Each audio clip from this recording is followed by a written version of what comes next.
क्या क्या बोलना है? काय हेच योग सप्ताहानिमित्त काय सांगाल सर, आज तिरंगा रॅली तिथून काढण्यात आलेली आहे. किती विद्यार्थी होते, काय उद्देश आहे? बघा, अखिल भारतीय विद्यार्थी परिषद नवी मुंबई आयोजित जागर राष्ट्रभक्तीचा हे तिरंगा रॅली 1111 फीटची तिरंगा रॅली आपण आज आयोजित केलेलं आहे. नेताजी सुभाषचंद्र बोस यांना श्रद्धांजली देऊन त्यांना मान देऊन हे रॅली सेक्टर 28 ब्लू डायमंड हॉटेलपासून सुरू झालेलं आहे. आत्ता छत्रपती शिवाजी महाराज चौकात जाऊन महाराजांना पुष्पांजली अर्पण करून नंतर आपण राजीव गांधी महाविद्यालय तिकडे याचा समारोप होणार.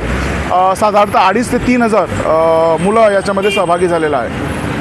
सर, काय उद्देश काय होता? युवा पिढीला काय संदेश देत? बघा, आत्ता काय झालेलं आहे, आता सर्वात जेनझीचा खूप मोठा हे आहे आणि 2047मध्ये समजा आपला विकसित भारत करायचा असेल तर यांना जागृत करायचं खूप गरजेचं आहे. आणि त्यासाठी आपण हे पाऊल पुढे उचललेलं आहे की मुलांमध्ये देशभक्ती आणि जे रिच हिस्ट्री होता, जे आपला इतिहास आहे, त्यांच्यासाठी जागरूक करायसाठी आपण हे रॅली केलेलं आहे. डॉक्टर वासू पांडे, प्राचार्य राजीव गांधी महाविद्यालय.